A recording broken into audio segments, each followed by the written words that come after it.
Assalamualaikum saudara sebangsa, para pecinta sepak bola, pendukung setia channel ini. Kemarin FIFA akhirnya mengumumkan secara resmi update terbaru dari ranking FIFA yang akan diupdate kembali nanti pada bulan Juni ya. Tapi sebelumnya saya ucapkan dulu terima kasih kepada semua penonton setia channel ini yang sudah mendukung channel baru saya ini. Per hari ini sudah per video ini saya buat sudah 1481 subscriber dan jam tayang sudah lebih dari 5.000. Jadi sebenarnya sudah layak untuk monetisasi, tapi justru proses dari YouTube-nya sendiri yang memakan waktu lama, mungkin 4 hari itu baru masuk. Jadi tidak apa, tapi terima kasih sebelumnya. Kali ini kita bahas kembali ke ranking FIFA tadi. Nah, di ranking FIFA ini ada yang menarik. Di bagian atas pengumuman FIFA di website resminya itu ditulis negara-negara yang memiliki pencapaian tertinggi selama periode ini ya. Selama periode ini. Jadi di situ ditulis Argentina top rank first ya, di sampingnya langsung bendera Indonesia, biggest climber judulnya. Jadi yang melonjak paling tinggi. Kita melonjak 8 tingkat di situ ya. Ya, kemudian di sampingnya kita lihat ada tulisan most point score.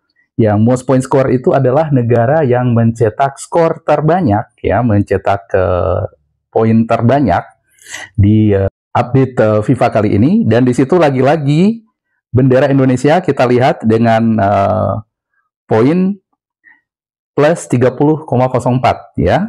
Di sampingnya itu kemudian ada new highest rank, COM, itu adalah negara Komoro, ya, sebuah pulau di Afrika,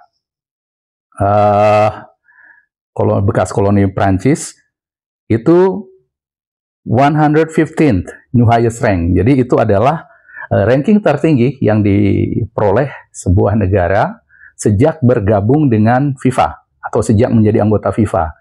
Kali ini Komoro mencapai ranking tertingginya di ranking 117 ya.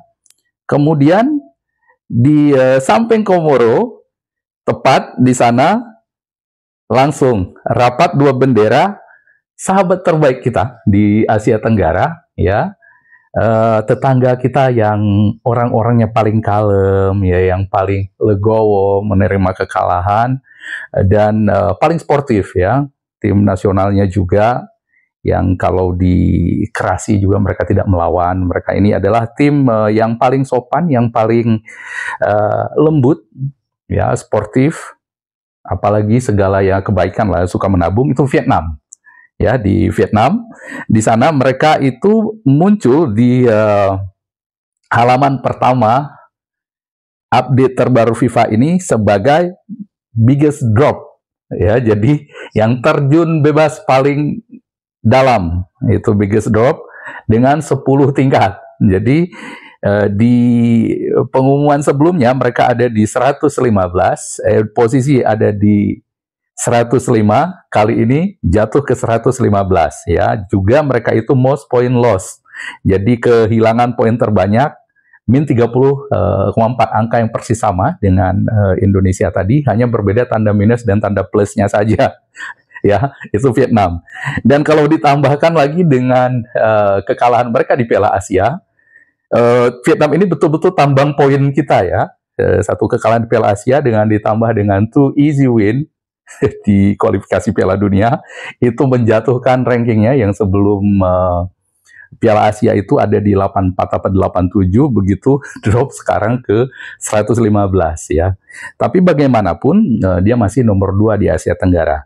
Nah, di ranking FIFA ini kita lihat bahwa sekarang Indonesia resmi menduduki tangga ke 134 ya, yang artinya kita sekarang menjadi tim dengan ranking nomor 3 terbaik se-ASEAN atau nomor 4 di AFF di bawah Australia, Thailand, dan Vietnam ya. Tapi kalau untuk ASEAN kita itu di urutan ketiga di bawah Thailand 101, Vietnam 115, dan Indonesia 134 ya. Dan pencapaian ini membuat kita sekaligus melompati dua rival di Asia Tenggara. Yang pertama adalah Filipina, yang cukup lama berada di atas kita secara aneh, padahal mereka belum pernah mengalahkan kita dalam periode itu. Sekarang Filipina yang waktu drawing kualifikasi Piala Dunia berada di pot 3 di atas kita sehingga bergabung dengan kita. Kita adalah underdog di sana. Sekarang mereka sudah di bawah kita di 141 dan tetangga kita ya yang mengaku-ngaku serumpun, yang paling berisik, yang paling suka merendahkan kita gitu, yang menganggap sepele kita, yang ketika mereka bertanding dengan negara lain pun yang diurusi tim nasional kita, Malaysia sekarang berada di urutan ke-138 di bawah kita. Nah, di sini kita lihat Indonesia, Malaysia, Vietnam, dan Thailand adalah 4 tim teratas di ASEAN gitu ya.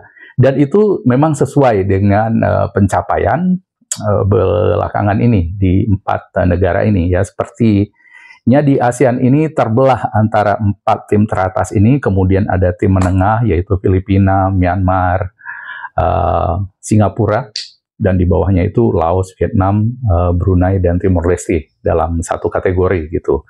Dan dari keempat tim ini kita lihat kenapa bisa dikatakan memang pantas dan pencapaiannya di turnamen-turnamen major ya selama ini. Contoh di Piala Asia, 4 tim inilah yang tampil mewakili Asia Tenggara, meski hanya 2 yang lolos ke babak berikutnya, waktu itu Thailand dan Indonesia.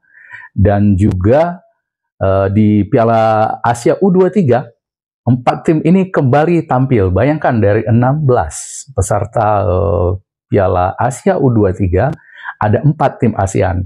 Kalau dengan AFF malah 5, karena di sana ada Australia yang satu grup dengan kita dari AFF. Jadi bayangkan dari 16 tim U23 terbaik di Asia, 5 diantaranya itu berasal dari AFF. Itu prestasi yang luar biasa saya pikir ya. Nah, dari 4 tim Asia Tenggara ini, jelas Thailand memang pantas berada di peringkat pertama, karena Thailand itu memang unggul dari semua tim Asia Tenggara ya. Di pertemuan terakhir, sepertinya Thailand memenangkan semua pertandingan melawan 3 rival di kasta teratas Asia Tenggara ini ya. Dan di posisi kedua, meskipun di ranking ada Vietnam, tapi sebenarnya yang terkuat kedua sekarang ini di Asia Tenggara adalah Indonesia. Karena Vietnam jelas 3 kali beruntun kita kalahkan. Secara kekuatan, meski secara ranking masih di atas Indonesia, tapi secara kekuatan Vietnam sudah jelas di bawah Indonesia ya. Dan yang nomor 3 jelas Vietnam, dan yang terlemah adalah Malaysia sesuai dengan rankingnya ya. Karena di pertemuan terakhir dari ketiga rival di Asia Tenggara, Malaysia adalah pihak yang kalah ya. Dari Vietnam dalam 15 pertemuan terakhir, malah mereka terakhir menang itu 2014. Setelahnya kalah terus, lawan Thailand juga mereka kalah, lawan Indonesia itu sudah agak lama sih terakhir, tapi itu sepertinya meninggalkan trauma mendalam bagi Malaysia, karena betapa tidak, kekalahan terakhirnya itu terbilang sangat memalukan ya untuk mereka, sampai mereka itu mengganti pelatihnya dan mengambil atasan Sintayong di Federasi Sepak Bola Korea, Kim Pan-gon, ya, yang bertanggung jawab memecat Sintayong dari kursi kepelatihan Korea setelah gagal lolos ke babak knockout di Piala Dunia waktu itu, meski mengalahkan Jerman. Ya, itu diambil jadi pelatih Malaysia. Tapi meskipun sudah berganti pelatih, mereka tetap tidak pernah berani untuk beruji coba dengan Indonesia. Karena itu tadi, traumanya cukup mendalam. Kenapa? Bagaimana tidak trauma? Bayangkan saja pada waktu itu Indonesia sebenarnya tampil bukan dengan kekuatan timnas utama bisa dibilang ya, karena pada waktu itu masih awal-awal masa kepelatihan Sintayong.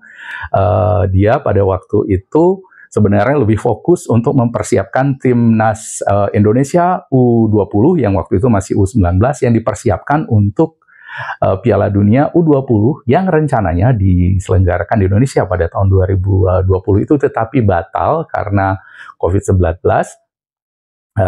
Akhirnya tim itu tidak jadi untuk tampil di Piala Dunia U20, tetapi anak-anak U19 ini dibawa oleh Sintayong ke timnas utama Indonesia yang saat itu bertanding di AFF, ya, yang kita mendapat runner up. Nah, pada waktu itu kita bertemu Malaysia di babak grup, dan Malaysia sebenarnya cukup percaya diri waktu itu karena mereka tampil dengan tim utama meski beberapa punggawa JDT tidak bisa ikut. Dengan tim utama seperti itu, berhadapan dengan U19 plus Indonesia, sebenarnya waktu itu Malaysia memulai pertandingan dengan sangat meyakinkan, ya.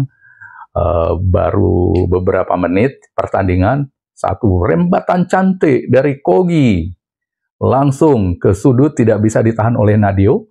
Pada saat itu gol, dan kemudian tidak lama setelah itu Safawi Rashid kembali lolos melewati Nadio, berhadapan dengan gawang kosong tapi gagal memasukkan gol. Setelah itu angin berbalik, Irfan Jaya mencetak 2 gol sehingga situasi berbalik menjadi 2-1. Di babak kedua Indonesia semakin menggila.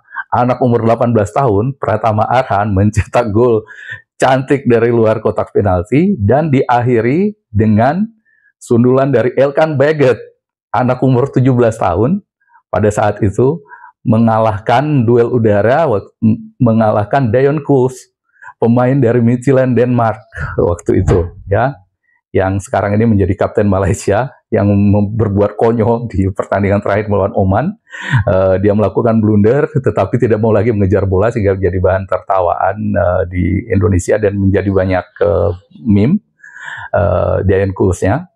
Dan itu kronologisnya, sehingga kemudian Tan Cheng Ho diganti dengan Kim Pan Gon hingga saat ini, ya. Dan mereka kemudian melakukan banyak naturalisasi setelah itu.